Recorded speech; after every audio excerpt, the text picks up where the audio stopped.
बिस्मिल्लाहिर्रहमानिर्रहीम अस्सलाम वालेकुम नाज़रीन अमीनी सिराय हो दी फ्रंट पेज आऊं हैं लैला निसार ऐं मूंसां गॾु स्टूडियोज़ में मौजूद आहिनि सीनियर सहाफ़ी जीएम जमाली साहब अस्सलाम वालेकुम and welcome to the show.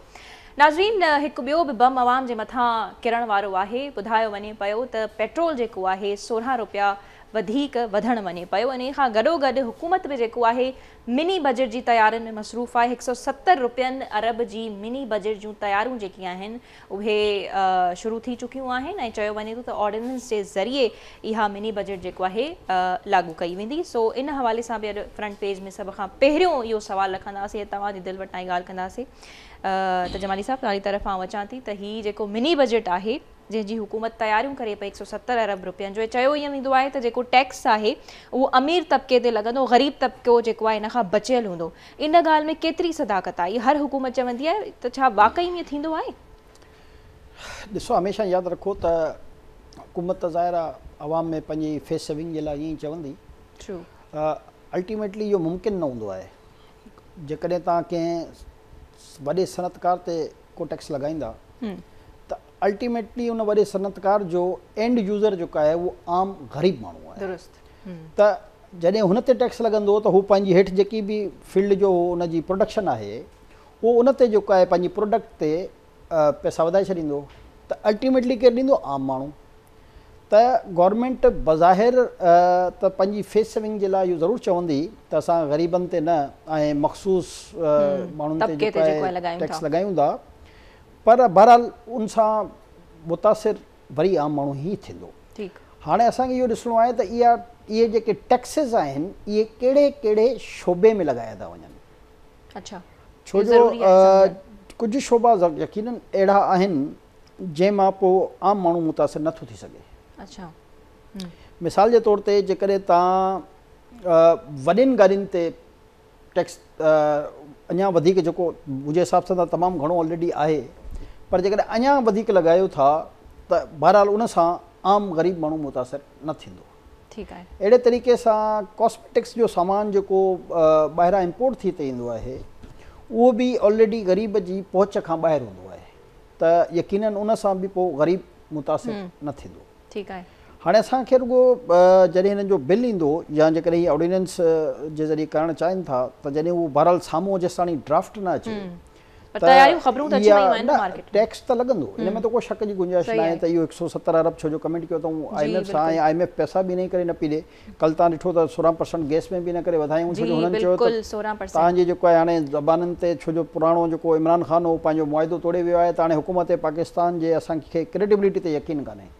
त हुननि चयो त तव्हां असांखे पहिरियों क्रेडिबल थी ॾेखारियो, यानी जेके तव्हांजा मुआइदा इमरान ख़ान करे वियो आहे पहिरियों उन ते इम्प्लीमेंटेशन शुरू कयो। यानी 16% जेको आहे इहो टैक्स लॻाईंदा तव्हां, प्लस पेट्रोल जी क़ीमतूं वधाईंदा, ऐं 170 अरब जेको हुननि पुछियो त असांखे तव्हां 16 खां 124% आहे। उहो ज़ाहिर डिफरेंट कैटेगरीज़ आहिनि। त असां जेको आहे हुननि खे 170 अरब जी जेकी हुननि जी डिमांड इहा आहे त जेकॾहिं असां तव्हांखे जेके पैसा ॾिना आहिनि उन में इहो 170 अरब जी शॉर्टफॉल आहे। इहो शॉर्टफॉल तव्हां कहिड़ी मद में पूरो कंदा? छो जो हुननि त चयो त पेट्रोल जेको आहे 300 रुपया लीटर करे छॾियो, ऐं गैस बि जेको आहे अञा वधाइण लाइ चयो हुयो। बिजली खां पोइ गैस बि महांगी, पेट्रोल अञा 16 रुपया वधण वञे। उहो हिननि अञा चयो त हिन फील्ड में, छो जो हिन सां बिल्कुलु ई आम सतह जो माण्हू जेको आहे मुतासिर थी वेंदो। त इहे जेके पैसा आहिनि असां डिफरेंट हेड्स में टैक्स लॻाया ऐं तव्हांखे कलेक्ट करे ॾींदासीं। त हाणे उहो ई आहे त उन हेड्स जे बारे में अॻु में असांखे ख़बर त पए न त उहे कहिड़ा कहिड़ा शोबा आहिनि, त ज़ाहिर आहे असां बि ॾिसी सघूं था। मुआइदे जो तव्हांजो मक़सदु आहे त तफ़सीलात जेकी आहिनि इम्प्लीमेंटेशन जो मरहलो पियो हले हींअर। हुननि चयो आहे त असां तव्हांखे ॿिया पैसा रिलीज़ ई तॾहिं कंदासीं जॾहिं तव्हां जेके पुराणियूं असांजूं शिकूं आहिनि उन्हनि ते अमल दरामद कंदा। त हाणे हीअ अमल दरामद प्रोसेस में आहे, छो जो मां जीअं चयो त हुननि पंहिंजो कॉन्फिडेंस लूज़ करे छॾियो पाकिस्तान हुकूमत।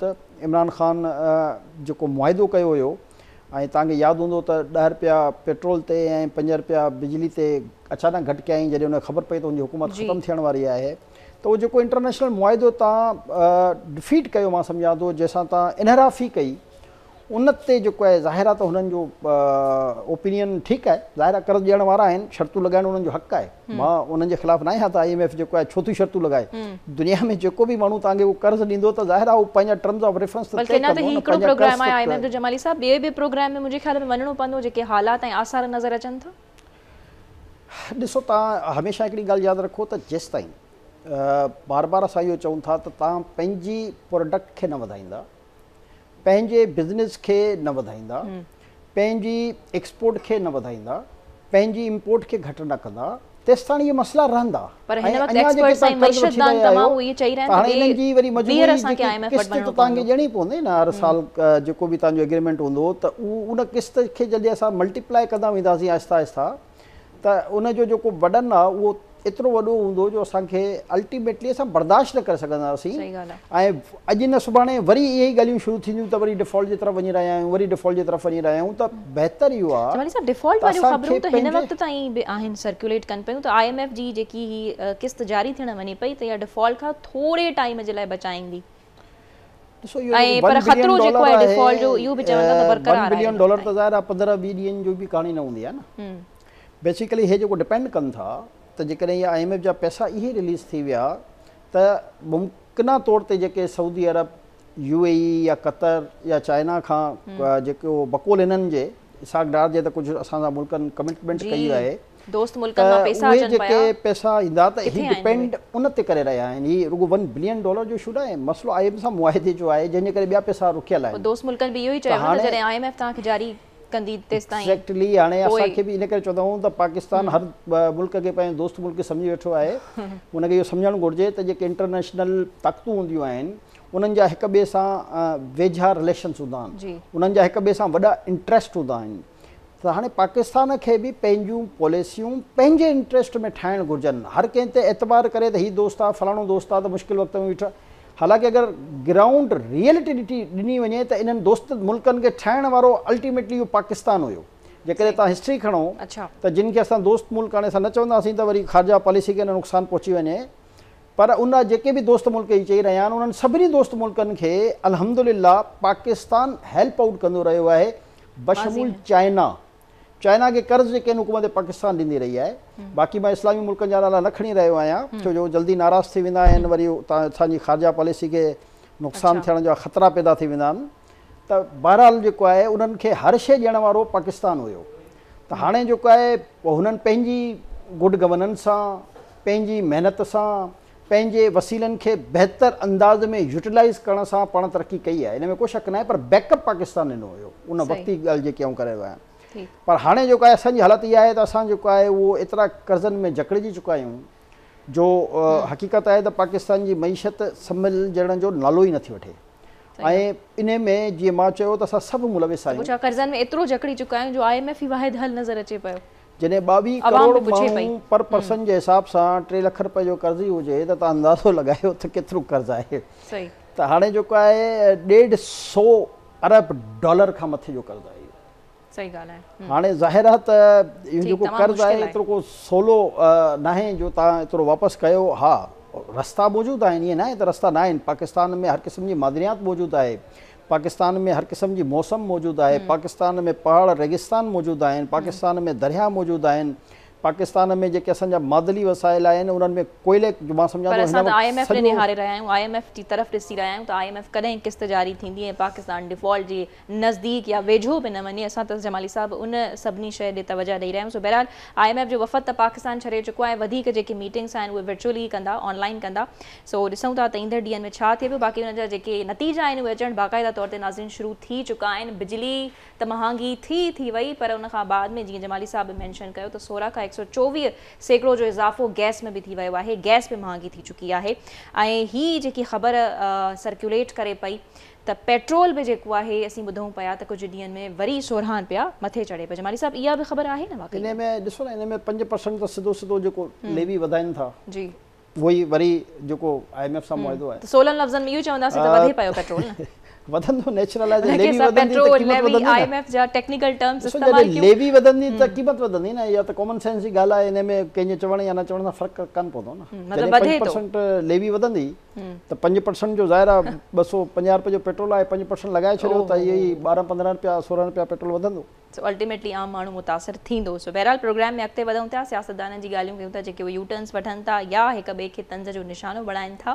जमाली साहब, अॻूणे वज़ीर आज़म इमरान ख़ान ऐं पाकिस्तान तहरीक इंसाफ़ जे चेयरमैन इमरान ख़ान चवनि पिया त रूस सां सस्ते तेल जी ॻाल्हि थी वई हुई ऐं बाद में जॾहिं वापसि आया ॿियो उन्हनि ख़ैर अगेन सख़्तु तनक़ीद जो निशानो बणायो जनरल बाजवा खे, त उन्हनि मूंखे चयो त तव्हां जेको आहे मज़म्मत करे छॾियो जेको यूक्रेन ऐं रशिया जे विच में वॉर हली रही हुई।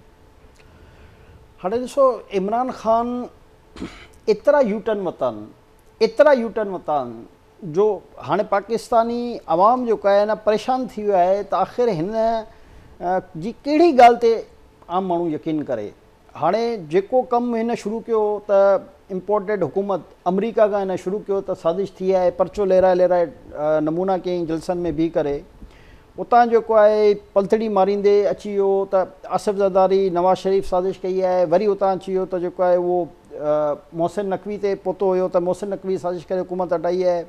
हाणे वरी जेको आहे साॻी जनरल बाजवा ते त जेको आहे बाजवा मुंहिंजी हुकूमत हटाई आहे न। हाणे अहिड़े तरीक़े सां जेके हिन वटि को मुआइदो आहे, छो जो IMF जे मुआइदे जे ते हिननि जूं सही आहिनि उहो त मौजूदु आहे न ग्राउंड ते।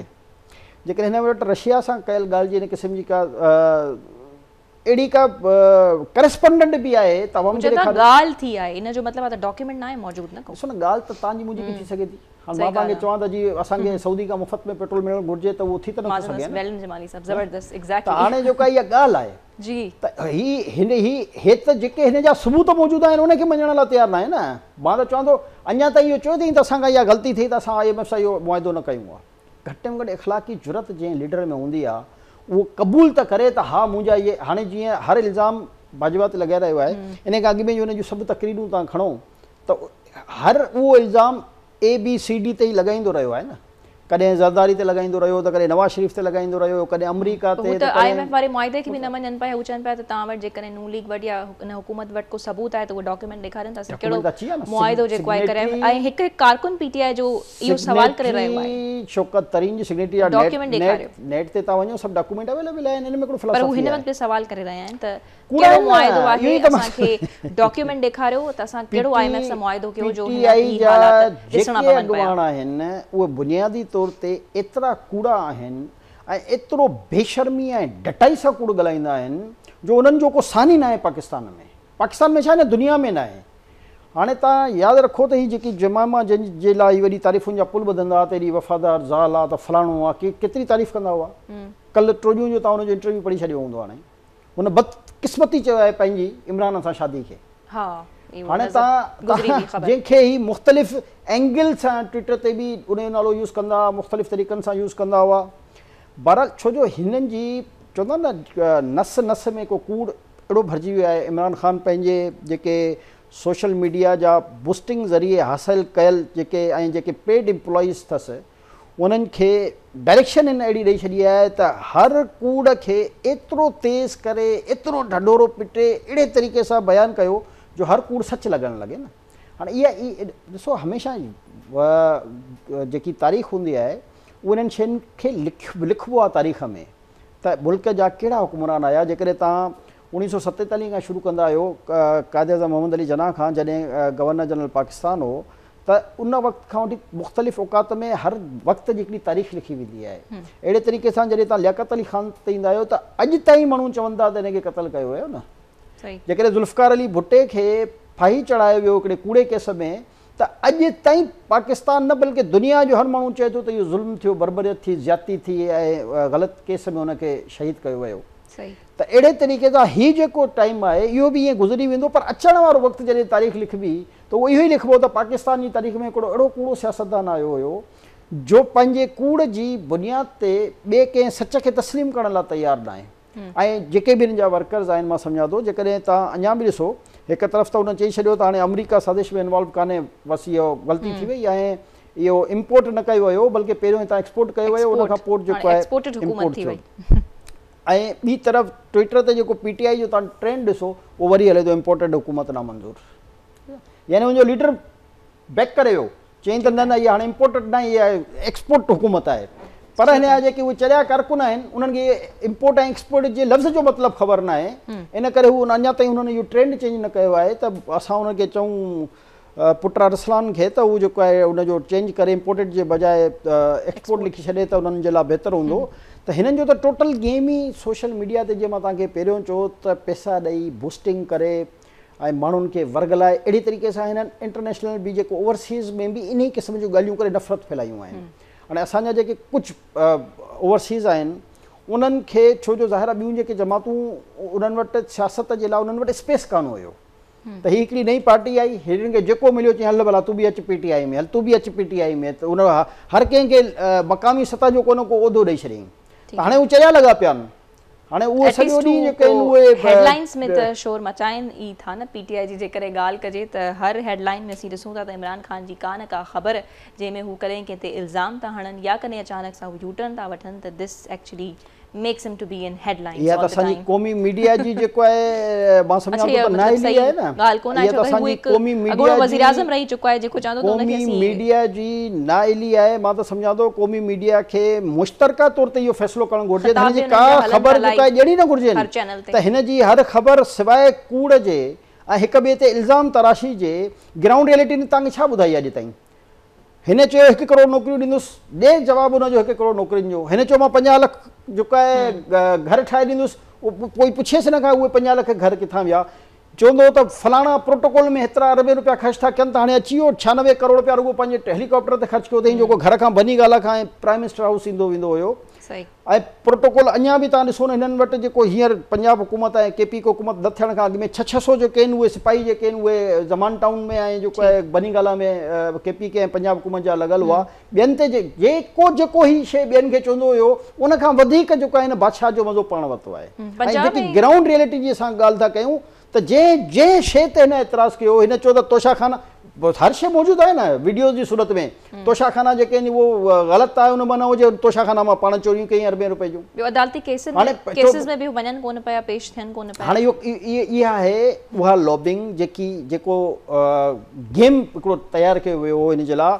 उन जा जेके कुझु सुतून आहिनि उहे अञा मुख़्तलिफ़ जॻहनि ते मौजूदु आहिनि।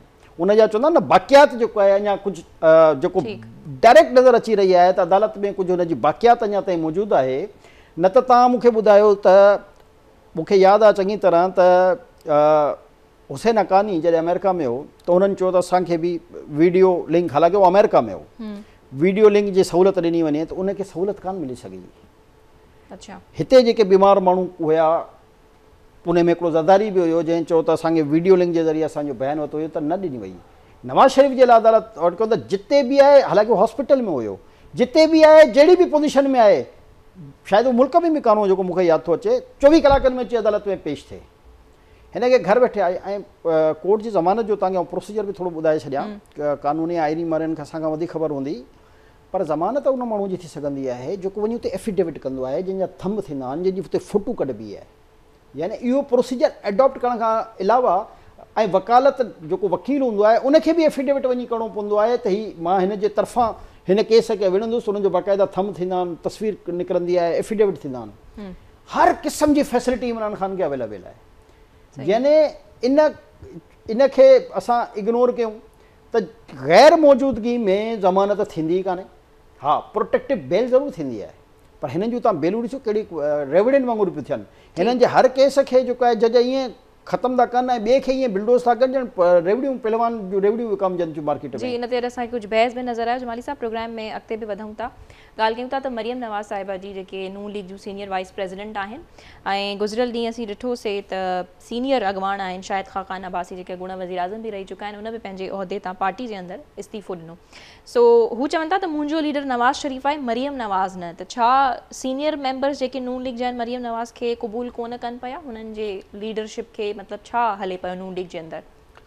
अच्छा, इहो त ॾिसो हर पार्टी में ईअं थींदो आहे, जेके तमामु सीनियर्स लीडर्स हूंदा आहिनि उन्हनि खे इन क़िस्म जा एतिरा ज़रूरु थींदा आहिनि त जेकॾहिं तव्हां कंहिं जूनियर खे अॻियां खणी अचो। इहो हर पार्टी में आहे, इहो रुॻो हिते न एतिज़ाज़ हसन पीपल्स पार्टी खे छो नाराज़ हो। मां उन एतिरा कई नालाऊं ॿुधाए सघां थो त जेके माण्हुनि इन क़िस्म सां पार्टियूं छॾियूं आहिनि त तव्हां कंहिं जूनियर खे अॻियां खणी आया ऐं सीनियर जी जेको आहे इज़त कान थी या उन्हनि खे जेको आहे इग्नोर कयो। स्पॉटलाइट में आहे न। हर कंहिंजी नज़र नून लीग ते आहे, हुकूमत में बि आहे। बेसिकली ॾिसो न त नून लीग में जेकॾहिं सभ खां वधीक क़ुर्बानी ॾिनी त भला ॾिनी त नवाज़ शरीफ़ न, उनजे ख़ानदान न, ॿियनि बि ॾिनी। शाह महमूद कुरैशी साहब बि मञियो मां नथो चवां त अब्बासी सां क़ुर्बानी न ॾिनी आहे, उन बि क़ुर्बानी ॾिनी आहे।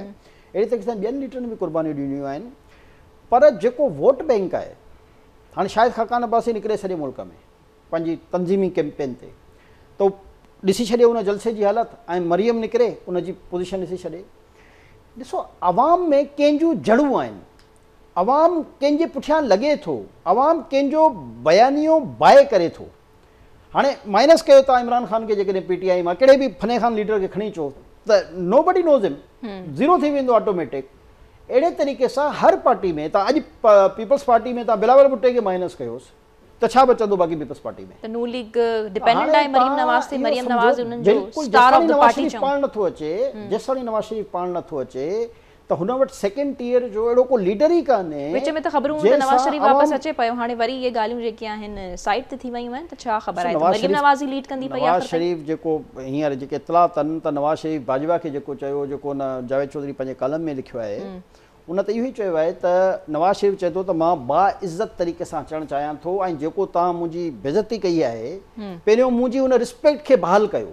हाणे उन रिस्पेक्ट खे कीअं बहाल कंदा, उन जा कहिड़ा तरीक़ा आहिनि, इहा असांखे त ख़बर न आहे। पर हुन जी इहा शर्त आहे त जेतिरी तव्हां मुंहिंजी इंसल्ट कई या बेइज़ती कई या तकलीफ़ पहुचाई, त पहिरियों मुंहिंजी उन रिस्पेक्ट खे बहाल कयो। हाणे रिस्पेक्ट बहाल करण जो जेको मुंहिंजी नज़र में हिकिड़ो तरीक़ो नज़र अचे थो त इहे अदालतूं जिन हुनखे जे ख़िलाफ़ु हिकिड़ो फ़ैसिलो ॾिनो आहे उनखे उहो वापसि वठनि। पर उनजो तरीक़ेकार छा गवर्नमेंट वेंदी अपील में या छा थींदो, छो जो बहरहाल उनखे सज़ा आयल आहे। हाणे जेसिताईं उहा सज़ा ख़तमु न थिए त जेसिताईं मां सम्झां नथो त उनजो इहो मसइलो हल थी सघंदो। हा, या त अची उहो पाण खे सरेंडर करे अचे, अल्टीमेटली उनखे गिरफ़्तार करिणो पवंदो, अल्टीमेटली वरी उन अदालतनि में वेंदो, वरी जेसिताईं उन जूं ज़मानतूं न थियनि, केस न ख़तमु थियनि, त बहरहाल हिकिड़ी कानूनी पोज़ीशन त इहा बरक़रार आहे जेसिताईं इन सभिनी शयुनि खे हू टैकल न कनि। हाणे उन्हनि जो छा आहे त वेझे टाइम में नज़र आसार कोन नज़र अचनि पिया त हू जेको आहे वापसि अची सघंदा। ख़ैर ईंदड़ ॾींहंनि में ॾिसणो पवंदो। जमाली साहब, परदेही वज़ीर बिलावल भुट्टो ज़रदारी वॾो सेटिस्फाइड ऐं मुतमइन नज़र अची रहिया आहिनि पंहिंजी परदेही पॉलिसी मां, त छा तव्हांखे जेकॾहिं हुननि जी परदेही पॉलिसी फॉरेन पॉलिसी ते नज़र फिरायूं त तव्हां बि मुतमइन आहियो एज़ अ जर्नलिस्ट? अगरि ॾिसूं त छा चवणु चाहींदा? जीअं हुननि चयो त कामयाबु परदेही पॉलिसी जे करे ई ॿोर मुतासिरनि जी मदद थी सघी ऐं दुनिया जेको आहे फंड्स डोनेट कयो ॿोर मुतासिरनि जे लाइ। ॾिसो, जेकॾहिं तव्हां हक़ीक़त पसंदाना जाइज़ो वठंदा त गुज़िरियल जेको 8-9 महीननि में पाकिस्तान जी परदेही पॉलिसी जहिड़ी तेज़ी सां तब्दील थी आहे, ऐं दुनिया जो हर मुल्क, दुनिया जे हर मुल्क जी आउं ॻाल्हि करे रहियो आहियां, चाहे उहो रशिया हुजे, चाइना हुजे, अमेरिका हुजे, बर्तानिया हुजे, यूरोपियन कंट्रीज़ हुजनि या इस्लामी मुल्क हुजनि, उहे घटि में घटि पाकिस्तान जी ॻाल्हि ॿुधी रहिया आहिनि। ऐं जेको इहो मींहं ऐं सैलाब जो जेको वाक़ियो पेश आयो, जंहिंमें करोड़े माण्हू मुतासिर थिया, इन में न सिर्फ़ु UN सेक्रेटरी जनरल आयो, उन जी हिदायत ते मशहूरु अदाकारा एंजेलिना जोली आई, उन खां पोइ सॼी दुनिया में इन जे लाइ कॉन्फ्रेंस थी। उन कॉन्फ्रेंस में जेका आहे दुनिया जे मुख़्तलिफ़ मुल्कनि, हालांकि यूरोप ख़ासि तौर ते फ्रांस तमामु सख़्तु नाराज़ हो पाकिस्तान खां, पर उनजे बावजूदि उन बि माली मदद जो ऐलान कयो। त ज़ाहिर आहे इहा तव्हांजी मां सम्झां थो बहितर ख़ारजा पॉलिसी हुई, ऐं तव्हां पंहिंजा उन ऑफिस यानी कि वज़ारत ख़ारजा जी जेकी ऑफिस हुई उनजी गुडविल खे इस्तेमालु बहितर अंदाज़ में करे पंहिंजा रिलेशन बहितर कया, त उनजा इहे नतीजा आया आहिनि न। त जेकॾहिं उनजा इहे नतीजा न अचनि हा त शायदि हिन वक़्तु असां अलाए किथे हुजूं हा। मां सम्झां थो त पाकिस्तान जेको आहे उनजो छा हल थिया, ऐं जेकॾहिं तव्हां सोचो त तव्हांखे जेको आहे उहो ख़ौफ़ अचणु शुरू थी वेंदो। यानी वाकई में हुकूमत संभाले वरितो जेको उन वक़्तु हालात हुआ, जेकी दावा करे पई। इंटरनेशनल रिलेशंस हुआ, उहे घटि में घटि तव्हां उन्हनि खे स्टेबल करे विया। हाणे इहा हाणे नसीब जी ॻाल्हि हूंदी आहे। हाणे ख़ुदा न ख़ास्ता जी हाणे टर्की में अची वियो डिज़ास्टर थी वियो, त इन में हाणे टर्किश गवर्नमेंट जो त कसूर न आहे। अहिड़े तरीक़े सां जेकॾहिं पाकिस्तान में मींहं घणा वसिया या सैलाब आयो, त अल्टीमेटली उनजो गवर्नमेंट जो त कसूर न हो न, उहो नसीब में लिखियलु हुयो, त उहो थी वियो। पर उन्हनि जी मैनेजमेंट हिन क़िस्म जी शयुनि खे ज़ारा कोई रोके कान थो सघे, त ज़रूरी हुयो। त उन जे बावजूदि बि इन सिचुएशन में मां सम्झां थो त दुनिया जे हर मुल्क में दौरा करे या उन्हनि खे कन्विंस करे ऐं पाकिस्तान ॾांहुं राग़िब करे, ऐं पाकिस्तान जी हिमायत में सॼी दुनिया जो हर मुल्क न सिर्फ़ु बयानु ॾेई रहियो हुयो, बल्कि खुले दिलि सां इमदाद करे रहियो हुयो। इन स्पेसिफिक मक़सद जी आउं ॻाल्हि थो कयां त उन में हाणे छा थियो त अल्टीमेटली जेको वर्ल्ड बैंक तव्हांखे पैसा ॾिना, हे जेको थोरो घणो तव्हां सम्झो था न हले थी अञा ताईं गवर्नमेंट थोरा घणा डॉलर्स आहिनि, हे उहे आहिनि जेके डिसबर्स थिया हुआ वर्ल्ड बैंक खां, त ज़ाहिर आहे उहो उन ते अञा तव्हांजी इकोनॉमी 2-3 ॾींहं अञा सस्टेन कंदी जेसि ताईं IMF सां जेको बि हिननि जो डील थियणी आहे। त उहो कॉन्फिडेंस हुयो वर्ल्ड बैंक जो जंहिं तव्हांखे लोन फौरी तौर ते ॾेई छॾियो, त इन सिला मुतासिरीन खे विदाउट इंट्रस्ट आहे या नॉमिनल इंट्रस्ट आहे उनजी बुनियाद ते तव्हां इहो सॉफ्ट लोन ॾेई सघो था। जेकॾहिं वर्ल्ड बैंक पैसा न ॾे आहे पोइ छा कयूं आहे? त हाणे इहे मसइला हूंदा आहिनि त इहो तव्हांजी जेकी ख़ारजा पॉलिसी हूंदी आहे उहो केतिरी ताक़त सां पंहिंजी ख़ारजा पॉलिसी खे गुज़िरियल ख़ारजा पॉलिसी खां बहितर सम्झनि पिया, तॾहिं हुननि इहा ॻाल्हि कोट कई। गुज़िरियल ख़ारजा पॉलिसी ते तबाह बर्बाद करे छॾियो न। ॾिसो न हिन जो इमरान ख़ान जो रोइण छा हूंदो हुयो त मां अमरीकी सदर खे फ़ोन कयां थो त मुंहिंजो फ़ोन नथो खणे।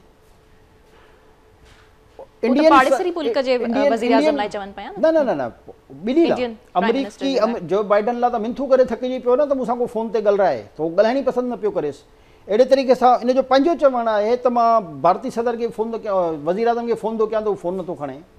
हाणे इहा हुई हिननि जी ख़ारजा पॉलिसी त कंहिं मुल्क में फ्रांस तव्हां खां नाराज़ थी हलियो वियो तव्हांजी हरकतनि जे करे, सॼो यूरोप तव्हां खां नाराज़ थी वियो आहे, हुन धमकी ताईं ॾेई छॾी त जेके तव्हांजा स्टूडेंट्स उते स्कॉलरशिप्स ते पढ़ी रहिया आहिनि असां उन्हनि खे बि फारिग करे छॾींदासीं। यानी इहे ख़ारजा तालुकात इन हद ताईं ख़राब थी चुका हुया त कोई इस्लामी मुल्क तव्हां जा ऑलरेडी अगेंस्ट थी चुका हुया, ख़ासि तौर ते जेकॾहिं असां सऊदी अरब जी ॻाल्हि कयूं ऐं हाणे जो कोई नवां इनकशाफ़ था थियनि त काबीना जे वज़ीर ई हुनखे ॿुधाए छॾियो त काबीना जे इजलास में जेको आहे सऊदी शहज़ादे जे बारे में हुन कहिड़ा लफ़्ज़ इस्तेमालु कया। त बेसिकली डिपेंड कंदो आहे तव्हांजी ख़ारजा वज़ारत ख़ारजा ते त उन पंहिंजी क्रेडिबिलिटी सां या पंहिंजी ज़रदारी जे लाइ सिचुएशन थोरी फेवरेबल हुई, हिकु त हीअ कुदरती आफ़त बि आई, पर उन सां गॾोगॾु छा तव्हांखे हू कश्मीर वारो मसइलो अॻियां रखंदे नज़र आया या अफ़गानिस्तान सां उन्हनि जी फॉरेन पॉलिसी तव्हांखे कीअं नज़र अचे पई? जेकॾहिं कुदरती आफ़त न अचे हा त उन्हनि में तव्हांखे हू अॻभरा नज़र अची रहिया हुया या हिन वक़्तु ताईं तव्हांजो छा चवणु आहे कीअं रहियो इन हवाले सां उन्हनि जी फॉरेन पॉलिसी? जेतिरो एक्सपोज़ जेको आहे नरेंद्र मोदी खे बिलावल भुट्टे कयो, मां सम्झां थो हिन पूरे पाकिस्तान में कंहिं न करे सघियो न। अच्छा, उन जे नतीजे में जेकी BBC पंहिंजी डॉक्यूमेंट्री शाया कई उन में इहो साबित थियो जेको बिलावल चओ त ही कसाई आहे ऐं मुसलमाननि जे कातिल आहे। BBC पंहिंजी सॼी डॉक्यूमेंट्री फिल्म में उनखे प्रॉपर तरीक़े सां एक्सपोज़ कयो। त हाणे पर उन वॉइस सां उन ताक़त सां इहो आवाज़ु उथारण वारो पहिरियों केरु हुयो? हे त मिंथू पिया कनि न कश्मीर ते, कश्मीर त वियो त इमरान ख़ान जे दौर में ई असां खां खसिजी वियो न। 1947 खां वठी हिन वक़्त ताईं त कान पियो खसिजे कश्मीर। जॾहिं खां हीउ आयो त मिंट में कश्मीर हलियो वियो ऐं हिनखे हर जुमे ते रुगो चयो त न हर जुमे ते असां एहतिजाज कंदासीं। उहो घणा ॾींहं एहतिजाज थियो। त बेसिकली हिकिड़ो सौदो हुयो जेको यहूदीन काफ़ी साल अॻु में इहो प्लान कयो हुयो। उन प्लान खे इम्प्लीमेंट करण लाइ इमरान ख़ान खे आंदो वियो हिकिड़ा साज़िश जे तहत। उन प्लान ते स्लोली एंड ग्रेजुअली इम्प्लीमेंटेशन थी रही, छो जो हिननि जे प्लान जे मुताबिक़ त हिनखे 15 साल रहणो हुयो न। हे त हिननि जो गेम ख़राबु थी वियो। अच्छा, त हिननि जा जेके बि इख़्तिलाफ़ इंटरनल पैदा थिया, हाणे मूंखे इहा ख़बर न आहे त आख़िर बाजवा सां जा इख़्तिलाफ़ छा ते पैदा थिया हुआ जो मां हरूभरू जेको आहे उन जे बारे में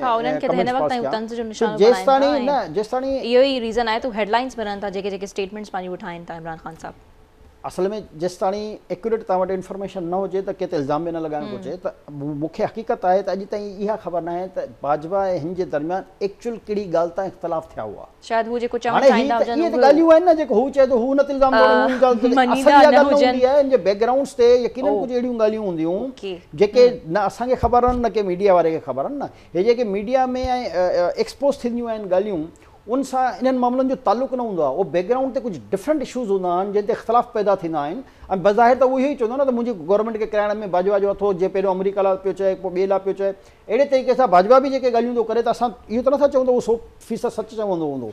ज़ाहिर आहे त उहे ॻाल्हियूं हाणे हिननि जो कंहिं इंट्रस्ट ते जहिड़ो थियो आहे, उहो माली इंट्रस्ट आहे, को ॿियो इंट्रस्ट आहे या कुझु शयूं इमरान खां ई कराइणु चाहिनि पिया या इमरान हिननि खां पियो कराइणु चाहे, उन्हनि ते वाक़ई हक़ीक़तनि इहो इख़्तिलाफ़ आहे। त जेसिताणी सही ॼाण न हुजे त उन ते तबसरो करणु कुझु मुनासिब उन्हनि जी साइड खां को रिएक्शन या कुझु अहिड़ी शइ का आई त कोन आहे? मतिलबु मुसलसल सघे न ऑफिशियली 2 साल ताईं जेको आहे उन्हनि जी बाइंडिंग आहे। छो पोइ त ही त पोइ कंटिन्यूअसली बतौर सियासतदान ॻाल्हाईंदा रहंदा आख़िर ताईं जेकॾहिं सियासतदान में ऐं सरकारी कामूरे में इहो फ़र्क़ु त आहे न। त सियासतदान जॾहिं चाहे दिलि खोले कंहिंजे बारे में बि ॻाल्हाए सघे थो। सरकारी कमरो सर्विस में ऐं वरी सर्विस खां बाद बि उनजे ॻाल्हाइण ते थोरो सो मसइलो त हूंदो आहे, पाबंदियूं हूंदियूं आहिनि। ठीकु आहे जमाली साहब, पाड़ेसरी मुल्क जी आउं ॻाल्हि करणु चाहियां थी त हिन वक़्तु जेके पाकिस्तान जा मुआशी हाल आहिनि उन्हनि ते हू कॉमेंट कनि पिया आहिनि, चवनि था त IMF खे जेको आहे असांजा PM जेके आहिनि या पंहिंजी पाकिस्तान जी जेकी हुकूमत आहे उहा बैग करे रही आहे। त डू यू थिंक त अहिड़ी जॾहिं स्टेटमेंट्स जारी थियनि थियूं इंटरनेशनल मीडिया में या पंहिंजे पाड़ेसरी मुल्क जी असीं ॻाल्हि करे सघूं त पाकिस्तान उन्हनि खे काउंटर करे या जेके फैक्ट्स आहिनि ॾिसो जॾहिं बि कंहिं मुल्क जे तरफ़ां को इल्ज़ाम लॻंदो आहे त उनखे उन जे इल्ज़ाम जे मुताबिक़ ई काउंटर करणो हूंदो आहे। असां वटि ऐं असां ॿिनि मुल्कनि में त ख़ासि तौर ते लफ़्ज़ी जंग जेको आहे तमामु घणी हलंदी रहंदी आहे त हिक ॿिए ते मुख़्तलिफ़ इल्ज़ाम हिक ॿिए ते ॿई धुरियूं हणंदियूं आहिनि ऐं हिकिड़ी धुर जी ॻाल्हि कोन थो कयां। हाणे केरु सचो केरु कूड़ो, ज़ाहिर आहे असां पाकिस्तानी आहियूं, असां चवंदासीं असांजो जेको मुल्क चए थो उहो वधीक सही आहे। अहिड़े तरीक़े सां जेके हुते रहंदा हूंदा उहो चवंदा जो असांजो मुल्क चवे थो या मीडिया ख़बरूं ॾे पई उहे दुरुस्त आहिनि, सचो आहिनि। इहो को नेचुरल फिनोमेना आहे। इन में ज़ाहिर आहे त हर कंहिंजी सिंपैथी जेको आहे पंहिंजे पंहिंजे मुल्क सां हूंदी आहे न, पर जेकी तारीख़ असांखे ॿुधाए थी त इंडिया तमामु घणा कूड़ बि ॻाल्हाया ऐं इल्ज़ाम बि आया। हाणे मिसाल जे तौर ते त ॿ वाक़िया तव्हांखे हींअर रिसेंटली नज़र आया त पहिरियों उहो हिकिड़े पंहिंजो जेको फ़ौजी हिननि जो ॿधलु आहे उनखे उहो क़बूल करण लाइ तयारु न आहे। पोइ आहिस्ता आहिस्ता उन्हनि क़बूल कयो, आहिस्ता आहिस्ता उन्हनि पाकिस्तान खां एक्सेस घुरी, हुते हिननि जा माण्हू बि आया। त पहिरियों त हू चए पियो असांजो वास्तो न आहे, ख़बर पई त बाबा हुनजो पको एजेंट आहे ऐं कर्नल लेवल जो ऑफिसर आहे। ॿियो हुननि कूड़ ॻाल्हायो त असां जेको आहे जेको स्ट्रेटेजिक ऑपरेशन कयो आहे पाकिस्तान हदूद में, पर तव्हांखे नज़र आयो त हिकिड़ो अभिनंदन जी सूरत में माण्हू साम्हूं अची वियो जेके पाकिस्तान आर्मी गिरफ़्तार कयो, वरी चाहे ऐं काफ़ी जेको आहे हुनखे पीआरे करे इज़त सां रुख़सत जेको आहे इमरान ख़ान जे दौर में उहो थी वियो। हाणे जेको कंहिं मुल्क ते हमिलो करे उनखे एॾी इज़त एतिराम सां जेको आहे हिन रिलीज़ करे छॾियो, त छा इहो ईअं रिलीज़ थियो हूंदो? हाणे इन जे पुठियां एक्चुअल छा बैकग्राउंड हूंदो उहो तव्हां मूंखे अञा ख़बर कान्हे। असांखे जेको ॿुधायो वियो आहे असां उन ते ई पंहिंजो ख़्यालु शेयर कंदा आहियूं, पर इन जे पुठियां एक्चुअल बैकग्राउंड छा हूंदो इहो कंहिंखे ख़बर हूंदी? इहो इमरान ख़ान खे ख़बर हूंदो, इहो ज़ाहिर जनरल बाजवा खे ख़बर हूंदो, इहो उन वक़्त जे जनरल फैज़ खे ई ख़बर हूंदो, या इहो अमरीका या सुपर पावर ताक़तनि खे ख़बर हूंदो। ठीकु आहे, यानी बैकडोर ते मामला ई ॿिया जेको पाकिस्तानी मुआशरे में तव्हांखे मूंखे मीडिया वारनि खे ही सभु फीडिंग्स आहिनि जेके ॾिनियूं वेंदियूं आहिनि त हिन में हीउ थियो, हिन में हीउ थियो, हिन में हीउ थियो न। एक्चुअल जेकी ॻाल्हि आहे उहा असांखे न ख़बर हूंदी आहे। ऐं कीअं ॿुधाईंदा एक्चुअल ॻाल्हि त छा हुकूमत पाकिस्तान के मामले में ख़ौफ़ज़दा थी जो रिलीज़ करणो पइजी वियो, या जंग जी अहिड़ी का सिचुएशन ॿिनी मुल्कनि में थी वई जो एटमी जंग छिड़ण जो ख़तरो पैदा थी वियो हुयो। मक़सदु को न को अहिड़ो वॾो इशू ज़रूरु हूंदो जंहिंजे बारे में तव्हां असांखे ख़बर नाहे। ऐं इहे शयूं ख़बर ज़रूरु पवंदियूं आहिनि, पर 10 सालनि खां पोइ 20 सालनि खां पोइ इहे जेके हाणे जनरल जा टाइम पूरा थींदा, वरी को वक़्तु ईंदो ई पंहिंजा किताब लिखंदा, उन किताबनि में जेको आहे इहे शयूं लिखंदा, देन आवाम खे ख़बर पवंदी आहे त इहो मसइलो हो छा।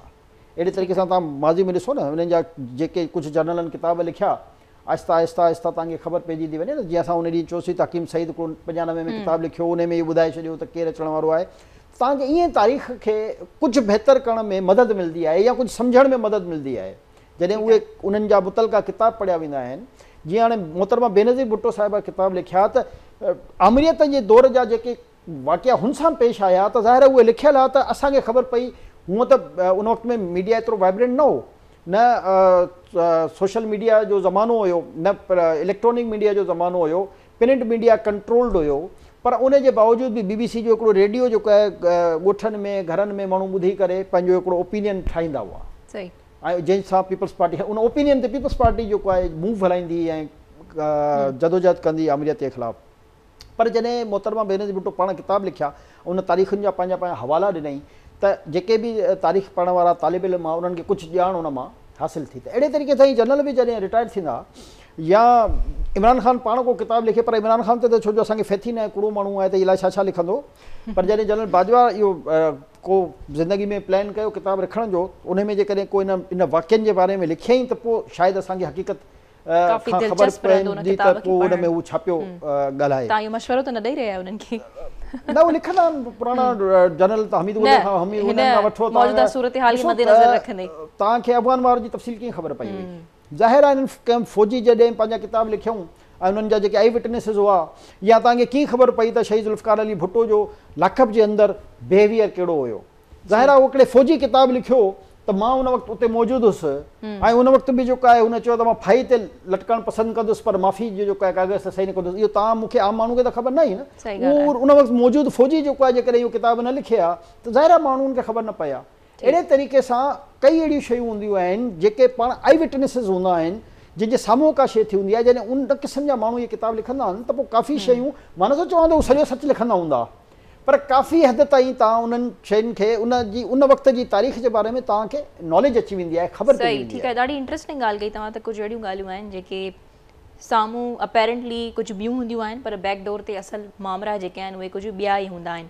सो कोशिशि कंदसि त मां तव्हां सां वियां, तव्हां सां उहे किसा तव्हांखे यकीननि तव्हांजी नॉलेज में हूंदा त मां वेही करे तव्हां खां ॿुधंदसि ज़रूरु। ख़ैर, कुझु ॻाल्हियूं जी जमाली साहिबु चयो त ख़बर न हूंदी आहे ऐं शायदि उहो असीं न ॼाणूं त बहितर ई आहे, आवाम ख़ासि करे न ॼाणे त बहितर ई आहे, छो त अॼोके दौर जी जेकी नाज़रीन रियलिटी आहे जंहिंखे असां सुञाणूं था, तव्हां सुञाणूं था, या अॼुकल्ह जी जेकी परेशानी आहे साम्हूं चऊं जेका नज़र अचे थी उहा आहे महांगाई। हर माण्हू आहे परेशान। जमाली साहिबु आख़िर में आवाम लॻो पियो आहे ॾाढो परेशान। थोरो कुझु हुननि जे लाइ तव्हां हिकु उमेदु जागराए छॾियो, मतिलबु सियासी मसइलनि जे हवाले सां त न, जेके मुआशी हालात लॻा पिया आहिनि, पर कुझु अहिड़ा लफ़्ज़ जीअं थोरो आवाम ॿुधी करे रिलैक्स थिए, छो त हाणे पेट्रोल बि वधणु वञे पियो त कंहिं माण्हू जा सुठा लफ़्ज़ ॿुधी करे बि जेको आहे माण्हू दिलि मुतमइन थी वेंदी आहे ऐं अॻिली जेकी डिफ़िकल्टी ईंदी आहे, ॾुखियाई ईंदी आहे, उनखे बर्दाश्त करण जो हौसलो बि वधी वेंदो आहे। त आख़िर छा कनि वीचारी आवाम, छा कनि जेके गाॾी बि अफोर्ड नथा करे सघनि? ॾिसो, मां अहिड़ो को आवाम सां कूड़ कान थो ॻाल्हाइणु चाहियां जो मां उन्हनि में का ग़लति होप पैदा कयां त हाणे को ख़ुदा न ख़ास्ता सस्ताई थी वेंदी, इन क़िस्म जो मोटिवेशन कुझु नज़र न अची रहियो आहे फ़िलहालु। मोटिवेशन जे लाइ एतिरो चई सघां थो ज़रूरु त पंहिंजा ख़र्च कोशिशि कयो घटि खां घटि कयो, बसि इहो ई घटि खां घटि ऐं महिनत थोरी वधि खां वधि कयो।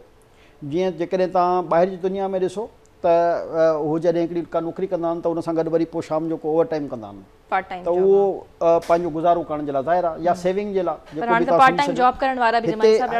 मसइलो आहे त नौकिरी मुसीबत लॻी पई आहे माण्हुनि जे लाइ, त यकीननि परेशानियूं आहिनि, इहे सभु परेशानियूं आहिनि, पर अलाह साईं ते भरोसो रखो।